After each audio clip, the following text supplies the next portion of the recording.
Hello everyone, welcome back. आज के इस वीडियो में हम डिस्कस करने वाले हैं पॉलिटेक्निक एंट्रेंस एग्जाम 2020 से रिलेटेड नेक्स्ट इंपॉर्टेंट टॉपिक के बारे में।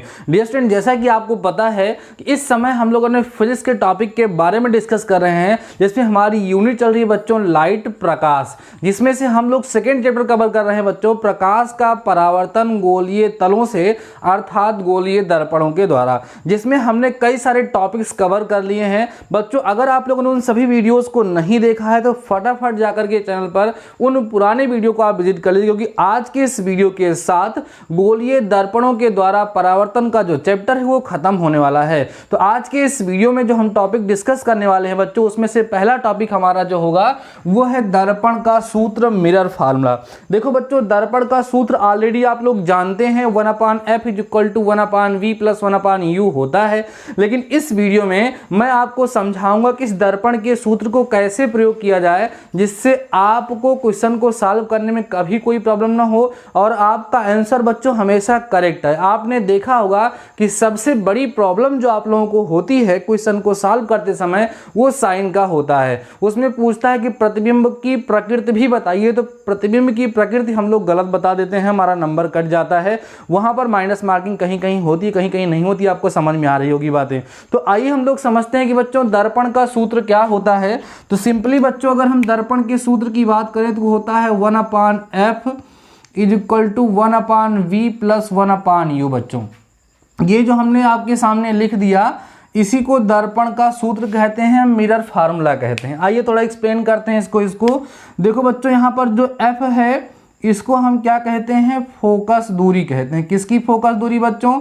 अगर वो उत्तल दर्पण होगा तो उत्तल दर्पण की फोकस दूरी अर्थात इंग्लिश में इसको बोलते हैं बच्चों फोकल लेंथ, ठीक है। और अगर बच्चों ये अवतल दर्पण होगा तो किसकी फोकस दूरी होगी? अवतल दर्पण की फोकस दूरी होगी। फिर बात करते हैं बच्चों u की। u क्या है बच्चों? वस्तु की दूरी। ध्यान देना, वस्तु की दूरी, डिस्टेंस ऑफ ऑब्जेक्ट। जो वस्तु रखी गई होगी उसकी दूरी को बच्चों हम किससे दिखाएंगे? u से दिखाएंगे। और दूसरा अगला है बच्चों यहाँ पर v। ये क्या है? यहाँ पर जो v लगा है बच्चों ये है प्रतिबिंब की दूरी। जो प्रतिबिंब बनेगा उसकी दूरी को हमेशा हम लोग v से दिखाएंगे।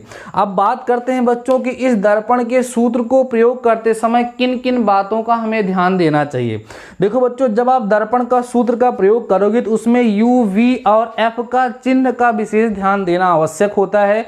अगर उनके चिन्हों के बारे में आप नहीं समझेंगे, उनका यूज नहीं करेंगे, देन आपका आंसर रॉन्ग हो जाएगा। तो उसके लिए मैंने आपको प्रीवियस वीडियो में बताया था बच्चों चिन्ह परिपाटी। थोड़ा सा एक बार रिकॉल करते हैं कि चिन्ह परिपाटी क्या होती है, उसका यूज आप लोग कैसे करेंगे। बच्चों देखो, मैंने आपको समझाया था कि जैसे मान लो बच्चों ये हमारा दर्पण है, यहां पर हम अवतल दर्पण ले लेते हैं, ठीक है। ये इसका ध्रुव है बच्चों, इसके ध्रुव से होता हुआ इस तरीके से एक क्षैतिज रेखा खींच दो। इसको आप समझो कि x एक्सिस है और एक बच्चों ऊर्ध्वाधर रेखा खींच दो, जिसको आप y रेस से दिखा दो। और मान लो बच्चों कि ये जो है हमारा y अक्ष है, ठीक है। अब मैंने आपको समझाया था बच्चों, या फिर से मैं आपको बता दे रहा हूं कि दर्पण में जितनी भी दूरियां होंगी वो हमेशा बच्चों दर्पण के ध्रुव से नापी जाएंगी। कहां से नापी जाएंगी? दर्पण के ध्रुव से। जब ध्रुव के बच्चों दाहिनी तरफ आप नापोगे, दाहिनी तरफ जब नापोगे तो हमेशा दूरी कैसी होगी? धनात्मक होगी। बाईं तरफ नापोगे दूरी बच्चों तो हमेशा दूरी कैसी होगी? निगेटिव होगी। ऊपर की तरफ दूरी नापोगे बच्चों हमेशा धनात्मक होगी, y अक्ष की धनात्मक दिशा में। नीचे की तरफ दूरी नापोगे बच्चों हमेशा वो निगेटिव होगी। बातें समझ में आ रही होंगी। इसका मतलब ये है बच्चों कि वस्तु हमेशा किधर रखते थे आप? लेफ्ट में ना। तो इसका मतलब यह है कि न्यूमेरिकल को सॉल्व करते समय सबसे पहला पॉइंट आपको याद रखना है वस्तु की दूरी। ध्यान देना बच्चों, वस्तु की दूरी सदैव, ध्यान देना, वस्तु की दूरी सदैव कैसी होगी बच्चों? निगेटिव होगी। जब भी हम सवाल लगाएंगे दर्पण के सूत्र के लिए तो जो वस्तु की दूरी होगी अर्थात जो u की वैल्यू होगी उसको हमेशा हम निगेटिव लेंगे। जैसे कहेगा किसी दर्पण के सामने 15 सेंटीमीटर की दूरी पर वस्तु रखी है तो वहां पर u का मान आप कितना लोगे? -15 सेंटीमीटर लोगे, ठीक है।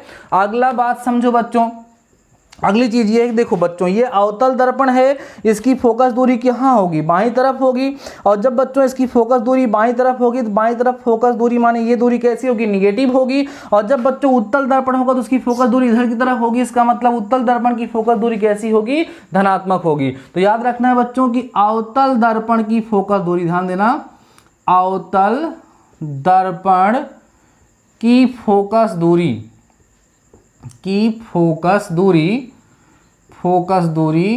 सदैव कैसी होगी बच्चों, सदैव निगेटिव होगी। अवतल दर्पण की फोकस दूरी बच्चों हमेशा कैसी होगी, निगेटिव होगी। और यहीं पर अगर हम बात करें बच्चों उत्तल दर्पण की, कॉन्वेक्स मिरर की, तो उत्तल दर्पण की जो फोकस दूरी बच्चों होगी वो हमेशा कैसी होगी, पॉजिटिव होगी, क्योंकि यहाँ पर हम लोग राइट में बात करते हैं, ठीक है। तो इसकी फोकस दूरी हमेशा कैसी होगी, धनात्मक होगी, पॉजिटिव होगी। बातें क्लियर हो गई।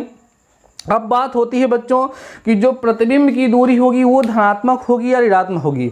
बच्चों आपको पता है कि प्रतिबिंब इधर भी बनता है, इधर बनता है तो वास्तविक बनता है, और इधर भी बनता है आभासी बनता है। तो v की वैल्यू निकालने के बाद पॉजिटिव और निगेटिव हमको मिलता है। अगर v की वैल्यू बच्चों निगेटिव आ रही है, इसका मतलब वस्तु का प्रतिबिंब बाईं तरफ बन रहा है। और जब कभी v की वैल्यू निगेटिव आएगी तो आप हमेशा समझ दीजिएगा वस्तु का प्रतिबिंब कैसा बनेगा बच्चों, वास्तविक बनेगा, क्योंकि इस तरफ बने हुए प्रतिबिंब सदैव कैसे होते हैं, वास्तविक होते हैं। अगर v की वैल्यू बच्चों धनात्मक आती है, पॉजिटिव आती है, तो इसका मतलब समझ लेना दर्पण के पीछे प्रतिबिंब बन रहा है। और इधर बच्चों जब प्रतिबिंब बनेगा तो वहां पर जो प्रतिबिंब बनता है वो सदैव कैसा होता है, आभासी होता है। तो v की वैल्यू कंडीशन पर डिपेंड करेगी और कंडीशन के बेसिस पे बच्चों वहां पर वैल्यू निकल जाएगी। तो इस तरीके से आप लोगों ने समझ लिया कि दर्पण का सूत्र अर्थात मिरर फार्मूला क्या है और मिरर फार्मूले को अब आप लोग कैसे यूज करने वाले हो, ठीक है बच्चों। अगला टॉपिक है हमारा रेखीय आवर्धन। ध्यान सुनना बच्चों, अगला टॉपिक हमारा क्या है, रेखीय आवर्धन। बड़ा ही इंपॉर्टेंट टॉपिक है, इस पे बेसिस न्यूमेरिकल्स हमेशा पूछे जाते हैं बच्चों। रेखीय आवर्धन जिसको बोलते हैं लीनियर मैग्निफिकेशन, ध्यान देना, लीनियर मैग्निफिकेशन, ठीक है, रेखीय आवर्धन। देखो बच्चों बहुत सिंपल सी बात है कि जैसे मान लीजिए आपने किसी दर्पण के सामने, किसी गोलीय दर्पण के सामने कोई वस्तु रखी और उस वस्तु की ऊंचाई, ध्यान देना बच्चों, उस वस्तु की ऊंचाई जो आपने यहाँ पर वस्तु रखी थी, मान लो बच्चों उस वस्तु की ऊंचाई h थी और उसका जो प्रतिबिंब बना उस प्रतिबिंब की ऊंचाई, ध्यान देना बच्चों, उस प्रतिबिंब की ऊंचाई बच्चों मान लीजिए कितनी है, h डैश है, ठीक है। तो इसी को बच्चों ध्यान देना, जब वस्तु की लंबाई h है या ऊंचाई h है और प्रतिबिंब की ऊंचाई बच्चों h डैश है, तो इसी प्रतिबिंब की ऊंचाई और वस्तु की ऊंचाई के अनुपात को ही, ध्यान देना, प्रतिबिंब की ऊंचाई और वस्तु की ऊंचाई के अनुपात को ही क्या कहते हैं, रेखीय आवर्धन कहते हैं। इसको m से दिखाया जाता है, इसलिए बच्चों m इज इक्वल टू आपको यहाँ से मिल जाएगा h डैश अपान में h, ये फार्मूला होता है। एंड बाद में डेरिवेशन किया जाता है बच्चों कि m जो है वो माइनस v अपान u के भी इक्वल होता है। देयरफॉर हम कह सकते हैं कि m is equal to h dash upon h and is equal to minus v upon u। बाकी कंडीशन के बेसिस पे यहाँ पर साइन हम लोग पुट करेंगे और सोल्यूशन करेंगे तो हमें अपना रिजल्ट मिलता है। इसके बेसिस पे डिफरेंट टाइप्स के न्यूमेरिकल्स हमारे एग्जाम में पूछे जाते रहते हैं, इसलिए टॉपिक बहुत ही इंपॉर्टेंट है। तो बच्चों भी आप वीडियो को पास करके दर्पण का सूत्र और रेखीय आवर्धन के फार्मूले को आप नोट कर लीजिए, देन हम लोग इसके नेक्स्ट टॉपिक के बारे में डिस्कस करते हैं। Before that pass the video and note down.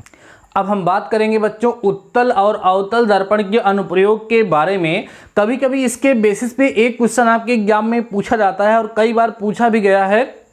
तो आइए, बड़ा छोटा सा कंसेप्ट है, इसके बारे में भी हम लोग डिस्कस कर लेते हैं कि उत्तल दर्पण और अवतल दर्पण का प्रयोग कहाँ कहाँ किया जाता है। तो बच्चों यहाँ पर हमने आपकी सुविधा के लिए लिख दिया है और इसको आप लोग नोट भी कर लेंगे बच्चों। नंबर पहला मैंने लिखा है उत्तल दर्पण के उपयोग। उत्तल दर्पण का उपयोग कहाँ कहाँ किया जाता है। इसमें पहला उपयोग है बच्चों साइड मिरर के रूप में। सर ये साइड मिरर क्या होता है बच्चों, आप लोगों ने देखा होगा मोटरसाइकिल में या कार में साइड में दर्पण लगा हुआ होता है। जिसकी सहायता से हम पीछे आने वाली वस्तुओं को देखते हैं।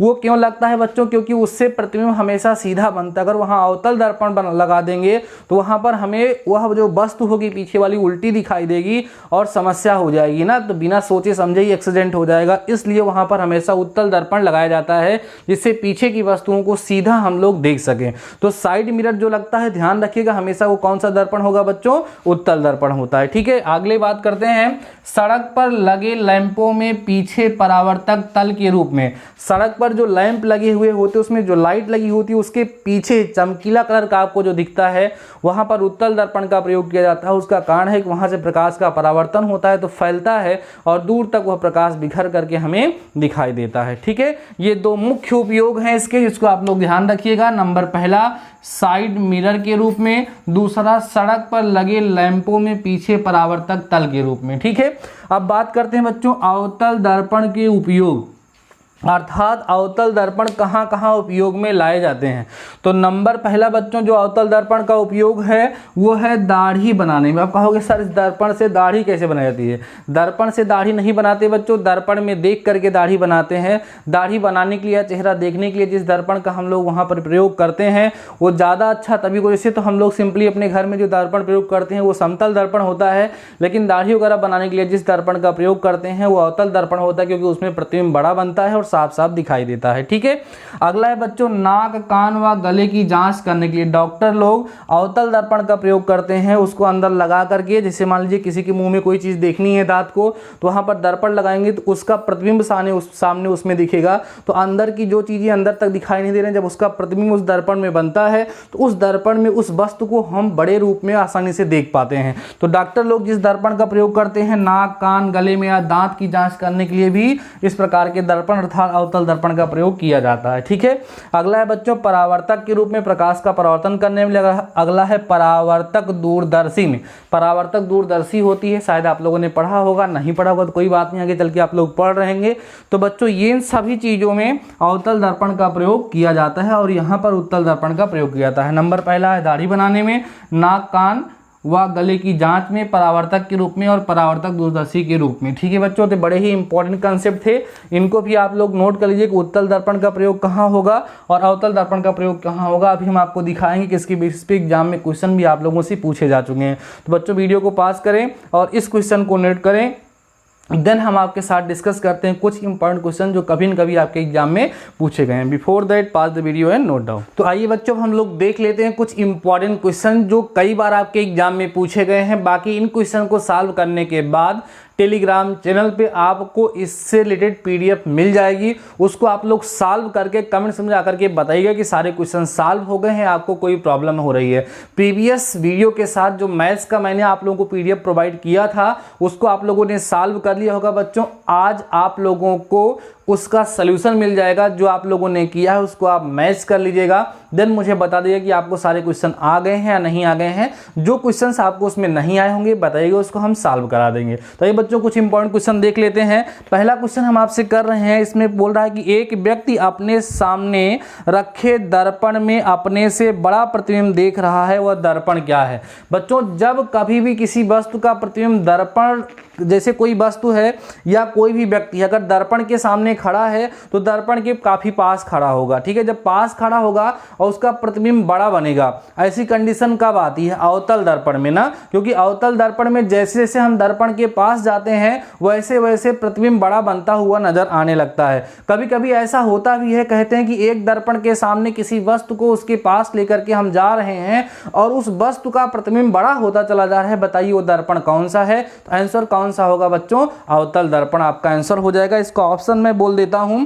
क्वेश्चन था एक व्यक्ति अपने सामने रखे दर्पण में अपने से बड़ा प्रतिबिंब देख रहा है, वह दर्पण है। पहला ऑप्शन था उत्तल दर्पण, दूसरा है अवतल दर्पण, तीसरा है समतल और चौथा है बच्चों कोई भी नहीं। तो अवतल दर्पण करेक्ट हो जाएगा। बहुत ही इंपॉर्टेंट क्वेश्चन है, पॉलिटेक्निक में अभी तक 2 बार पूछा जा चुका है। ठीक है, अगला क्वेश्चन देखिएगा आप लोग बच्चों।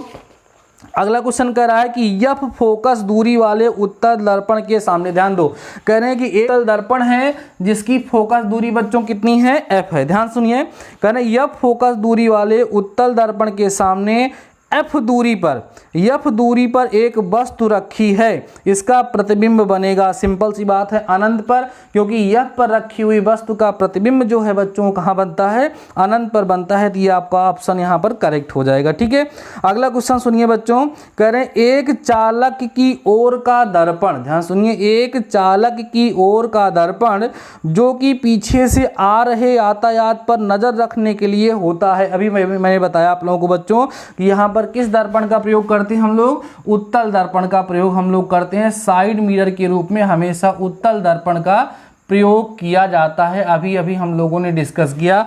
ये क्वेश्चन बच्चों आप लोगों से हम बताएं कि पॉलिटेक्निक 2012 में पूछा जा चुका है। तो इस तरीके से आप लोगों ने समझ लिया बच्चों कि किस तरीके से हमने यहाँ पर प्रकाश के 2 चैप्टर को कंप्लीट किया। पहला चैप्टर हमने कंप्लीट किया था प्रकाश का परावर्तन समतलों पर, दूसरा चैप्टर हम लोगों ने कंप्लीट कर लिया बच्चों प्रकाश का परावर्तन गोलीय तलों पर, जिसमें हम लोगों ने दर्पण के बारे में काफ़ी डिटेल में डिस्कस किया। इससे रिलेटेड कई सारे वीडियोस मैंने आप लोगों को प्रोवाइड कराया। अगर आप लोगों ने उन सभी के सभी वीडियोस को कंप्लीटली खूब ध्यान से सीखा है और समझा है, देन आपको इससे आने वाले किसी भी क्वेश्चन में प्रॉब्लम नहीं होगी। बातें समझ में आ रही, क्योंकि मैं सारे के सारे कंसेप्ट को बताते हुए चल रहा हूँ। ऐसा नहीं कि आज को हम आपको ऐसी ट्रिक बताएंगे कि ऐसा हो जाएगा वैसा हो जाएगा, ऐसा सब हम आपसे नहीं बोल रहे हैं। हम आपको कंसेप्ट सिखा रहे हैं, आपको सारी की सारी थ्योरी, सारे के सारे कंसेप्ट सिखा दे रहे हैं, जिसके बेसिस पे बच्चों आप लोगों को क्वेश्चन सॉल्व करना होता है। तो ठीक है बच्चों, आज के इस वीडियो में बस इतना ही। बस आप ध्यान रखिएगा 9 बजे आपको ये वीडियो मिलेगा, 10 बजे के आसपास आपको टेलीग्राम चैनल पर इसके क्वेश्चंस की पीडीएफ मिल जाएगी, जिसको आपको सॉल्व करके मुझे कमेंट्स में जाकर के बता देना है कि सर हमारा कंप्लीट हो गया। तो डेडिकेशन होना चाहिए बच्चों। जब आपने पूरे कंसेप्ट को, सारे नियम को समझ लिया है और इसको ऑलरेडी आप क्लास 10th में पढ़े हो, तो जो क्वेश्चन मैं आपको प्रोवाइड करा रहा हूँ वो यूनिक क्वेश्चन होंगे, इसको ध्यान रखिएगा। वो सारे क्वेश्चन आप लोगों से पूछे जा सकते हैं। तो ठीक बच्चों, आज के इस वीडियो में बस इतना ही। शानदार रहिए, मस्त रहिए और पढ़ते रहिए। मिलते हैं नेक्स्ट वीडियो के साथ, तब तक अपना ख्याल रखिए।